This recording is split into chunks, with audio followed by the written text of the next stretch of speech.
are handicapping the Belmont Stakes. I'm Mark Midland at Horse Racing Nation headquarters in Louisville, Kentucky. With me is Mike Beer, racing analyst for Timeform US, specializing in New York racing. And Mike, how's it going? Hey Mark, good morning. How's everything in Louisville? You guys getting the rain we're getting? No, we missed the rain last night, so we're clear. But yeah, and everything's supposed to be fast on Saturday, right? Yeah, I think we have a good forecast after today. Awesome. So we're going to break down the Belmont field, talk about that a little bit, and show a little bit of the power, the Timeform US figures, and how it can help you find some winners. And so I think the first question is, when we talk about California Chrome, I mean, he's a big horse. How's he coming into the race, and is he going to do it? Yeah, that's the logical starting point, I guess, with the 3 to 5 morning line favorite and the horse who's going for the Triple Crown. I mean, look, it feels like from all reports since he's left Baltimore and shown up in New York a couple of weeks ago that this horse just couldn't be doing any better than he's doing now. And, that's not, a lot of times you'll hear that from the trainer for sure. Every horse that the trainer talks about coming to these races feels like they're doing great. But, all reports about this horse from everybody who has seen him work out, they all really like the way that this horse looks and the way that he's coming into this race. And look, there's no other way to say it, Mark. He's way the horse to beat in here.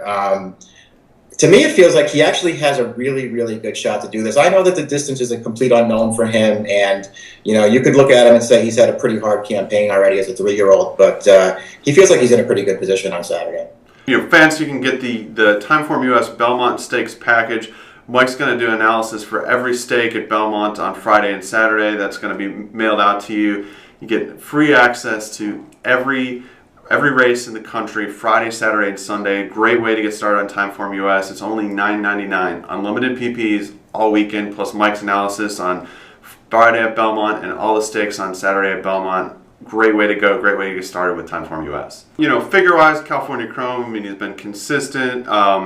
Really, his last 5 races have been powerful. His figures even went up in the Preakness. So really, not any weaknesses there as far as we can see.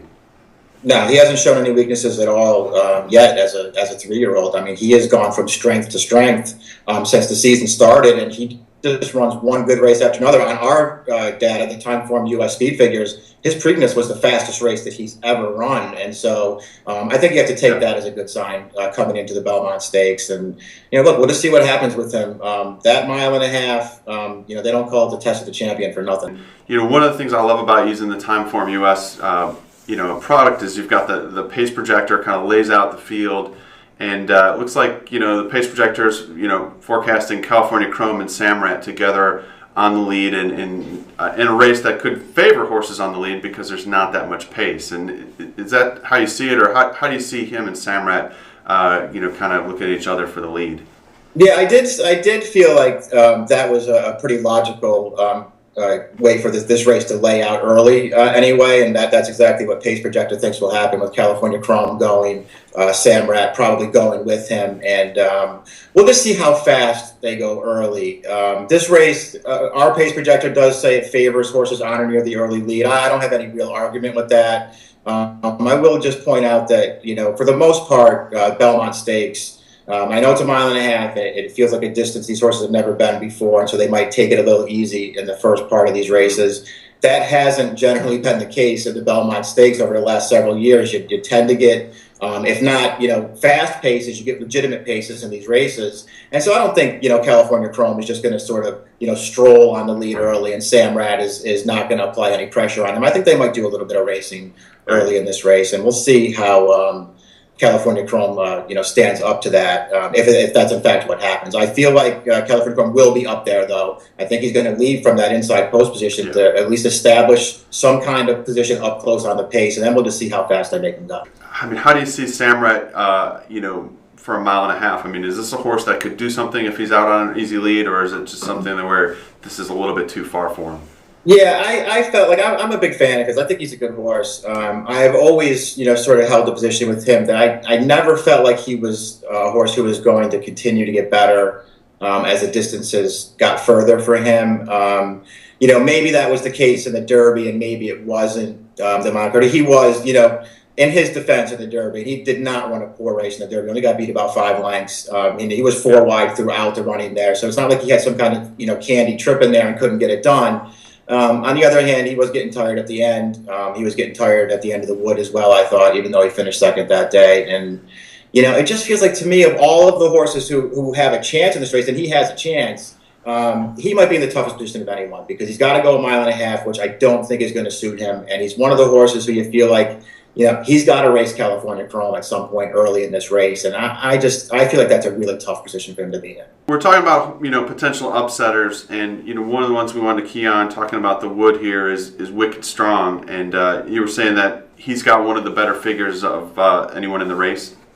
Yeah, to me it feels like he's really the most dangerous horse for California Chrome to have to run against. Not only does he have a really big finishing kick when he's right, but if you go back to his Wood Memorial, which was a really impressive win for him, we gave that race and we gave him for that race a 1:16 time from U.S. speed figure, and that is in fact equal to the best speed figure that California Chrome has ever run, which California Chrome ran that in the Preakness. So. I mean, we have Wicked Strong not only as fast as California Chrome for his best performance, but he ran that race 2 months ago. So, this is a horse who could really be, really still have some improvement in him. And, his Derby, he had post 19 that day.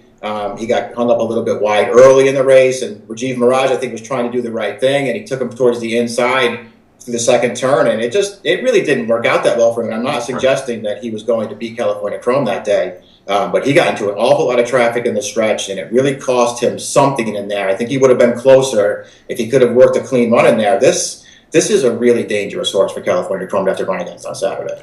Yeah, I would agree. I mean, he's five and change links back in the Derby behind California Chrome. He's certainly encountered a few links of trouble in there, and not the cleanest trip. And then, like you said, I mean, the fact that he's running the same speed figure in the Wood a couple months ago that California Chrome ran 3 weeks ago.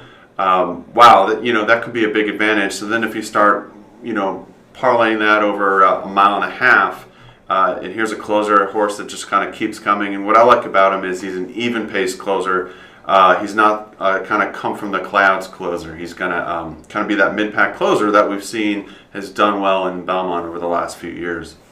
Yeah, that's actually a really good point, too, because you're right about that. He is not this, come from the clouds, one-run kind of horse. He will be able to keep himself in range at his pace, and it's not like he's going to come to the top of the stretch with, 8 lengths to make up in this race. It'll be close. I think by the time they hit the far turn, this horse is going to be in contention in this race, and then we'll just see if he's good enough. I have a little bit of a feeling that he is good enough, and I think, like I said, I think he's a really dangerous horse in here. He just feels like the kind of horse who has a lot of things going for him after his big Wood and his little trouble in the Derby. They skipped the Preakness with him, which I know that that's sort of the new fad with these horses that don't win the Derby. Right. None of them come back in the Preakness. I'm not thrilled with connections that make that move, but. It may work out for Wicked Strong, and he worked very well the other day. His trainer, Jimmy Jerkins, since he's brought his string back up from Florida, they have been running lights out up here in New York. I mean, this horse has a lot of things going for him on Saturday. All right, so if we're looking beyond, California Chrome and Wicked Strong, we've got to look at the runner-ups in the Derby and the Preakness, and anything stick out for you for Commanding Curve or Right on Curlin? Yeah, I feel like of the two of them, maybe I would prefer Commanding Curve to Right on Curlin. I don't think there's that much separating the two of them. I've had a thing for Commanding Curve going back to last year. I was a fan of his, and he just felt like to me like the kind of horse who, at some point, the development was going to start happening for this horse. He felt like he had the ability, but it was really raw. And I do feel like he started putting things together this year. His Derby was. His Derby was a very good effort. There was a good pace in the Derby. They didn't walk in there, but it wasn't, one of those Derby meltdown paces. And he was pretty far back in there. That's right. And he made a pretty good run to be second in there at a very big price. And he's another one. He sat out the Preakness, and he'll show up here. And I feel like he'll be running at the end of this race. Is he good enough to win this race, to beat horses like California Chrome and Wicked Strong? I don't know if he could beat both of those horses, but. I think he's going to be running at the end. As far as Right on Curlin goes, I like him as a horse. I don't like him that much going a mile and a half on Saturday. Yeah. And, to me, his Preakness was a really good effort. It's the best race he's ever run. he also got a perfect trip in there, just waiting it out as California Chrome had to put away Social Inclusion. And I felt like if he was going to beat California Chrome, he would have done it in the Preakness. Yeah, I agree completely. You know, the thing about Ride on Curlin is I feel like we've seen the Ride on Curlin show. We know what that is, right? He kind of sits back, he makes his run, he doesn't get there in time, and I agree. I mean, they could have run that Preakness another lap, and he wasn't going to go past California Chrome. So, Yeah. you know, I think in this case, then, you know, you're better off taking a shot with something different. And so if we're talking about new shooters, you know, I think the obvious new shooter here is Tonalist, and you're saying it's a horse that you like quite a bit.